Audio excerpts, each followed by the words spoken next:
7-2 tayo. Keep. Ano bang meron sa UE na parang ganado ka lagi? Struggle ka ngayon, pero well, winner na naman. yun nga, I had the goal before the start of the game kasi I knew what UE, the coaches already told me what UE is going to throw at me. So kaya nung umpisa, I was really involving my teammates. I was involving Chris. Chris had a great game. Von was still there, Nico. So yun talaga kasi eventually, babantayan na nila yung mga teammates ko, tapos yun yung makakapagpalibre sa akin. So, tulad ng dulo, walang naka-help side masyado sa akin kasi yun nga, takot sila kay Von tsaka kay Nu. So, it helped us in the end din. Medyo, pero wala lang, just want to win talaga. As coach would always tell us, you have to, no matter what happens, no matter what the game plan is, you really have to find a way to win. Yun lang. Coach, what can you say? Kiefer got it again. Yeah, una, nagpapasalamat ako kay Lord sa panalo na to. And what can I say? Parang ginawa lang ng mga teammates ni Kiefer, parang nag-bake sila. Tapos si Kiefer naglagay ng icing. No? Siya naglagay ulit ng frosting. And in fact, if I remember it right, I was signaling to Kiefer about last 5 minutes, last 6 minutes. Kasi nararamdaman ko yung parang nagko-coast siya. Sabi ko, Keith, you have to up the ante. Sabi ko, kailangan itaas mo pa ng konti for us to win this game. And siya rin naman nag-deliver in the end. No? And then siguro nakatulong din aming for the first time in how many games? Probably more than 5 games. Nag-start kami ng mas maganda. No? Hindi kami naghabol, we sustained it. Von was there, Newsome was there, Nico was there. Everybody else contributed. Okay, while si Keith nandun lang, nandun lang siya sa gilid and then na nagpaplano ng final touches. No, so but ang bottom line nito is I'm just relieved that nalampasan namin to. It doesn't matter kasi kung UE to o ano man, nalampasan namin tong isang game na to para ma-set namin yung sarili namin for the upcoming games. No? Importante na makalagay kami dun sa 7 wins and then mabigyan namin ng mas magandang chances in the games to come. Coach, anong masasabi niyo sa parang killer's instinct na Kiefer? Yung lalo lang yung season na ito, dami ng game winners. Oo, hindi nyo rin tatanong, marami din siyang mga tinitirang hindi pumapasok. No? When we were abroad, marami siyang mga game-winning shots na tinitira na hindi pumasok.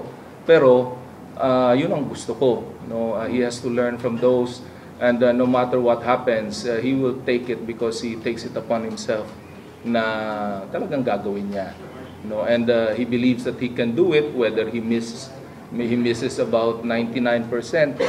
The 1% is going to come anyway. Coach, around 74 of your total points today came from the starters. Are you concerned about the lack of bench production? Yeah, actually, hindi lang sa game na to. Sa maraming games namin, sa kanila nanggaling yon. You know, we're trying to address that, you know, as the tournament progresses. Sana ma-address namin yan. Kaya nga kanina na pasok ko si Vince Tolentino. I was hoping kahit papano sila sino pa ba? Sila Gwen, sila 30, no, eventually they really they really need some maturity, but in the end they're only going to get that in the game. So binibigyan ko ng chance. Last game against Lasal, may 2 crucial misses ka nung inside the final 2 minutes. Nandun ba yung eagerness mo ngayon na makabawi, ulitin mo sarili? Siguro, oo. Siyempre, as any player would do coming off a loss, you would want to bounce back. Yun nga, siguro nakaka-motivate din kasi kanina nag-cheer yung UE crowd ng one big flop eh. So, pero naririnig ko rin naman yung mga cheers ng mga tenista talaga. So, nakaka-motivate yung ganun. So, it really motivated me to play even more with the consent of Coach Bo telling me to yung reminders lang, constant reminders with the player-coach relationship. Yun yung maganda doon kasi hindi lang off the court, pati during the games, isang tingin lang sa akin ni Coach ko, alam ko na kagad kung ano yung gusto niya, ano yung kailangan kong gawin para sa team. So, I just wanted to bounce back, yun nga, crucial misses. Sinabi ko naman na I take blame for the game, nung Lasal. Pero we have to move on, we can't dwell on that. We have to focus on NU. We have to focus on NU. Isang talo namin yun yung first round. So, they're coming off a big win against Alamson this afternoon, kanina. So, they have momentum, but we also have to rest and recover to play another grinded out game on Sunday. Coach, could you talk about Chris Newsome, not only on his offensive game, but yung defensive game na like, he was changing shots?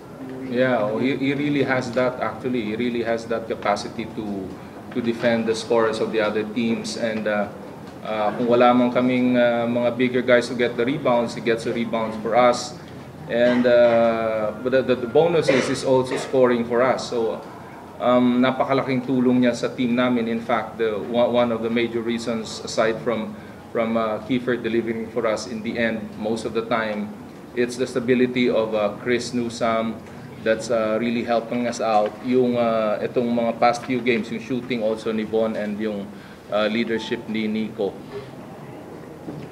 Any concern with how yung nag-struggle ngayon si Arvin as a true freshman? Oo, natural lang yun kasi that's why I have to understand what he is undergoing. No? I have to know kung ano ba nasa isip niya and help him go through the process. Kasi ang importante diyan, alam niya na kailangan namin siya sa mga games to come. Kailangan he has to understand ano ba yung nire-require ko for him, defensively and offensively also, and physically he has to be, and mentally he has to be prepared to compete. Coach, can you explain why you decided to start Arvin today? Was it because of the matchup? Yeah, it's pretty obvious that if we're going to have a slower starting lineup, I don't think we're going to go up against a fast lineup like UE, and we need to break the press most of the time. And I think in hindsight, we made the right decision. Okay, thank you. Thank you. Congrats.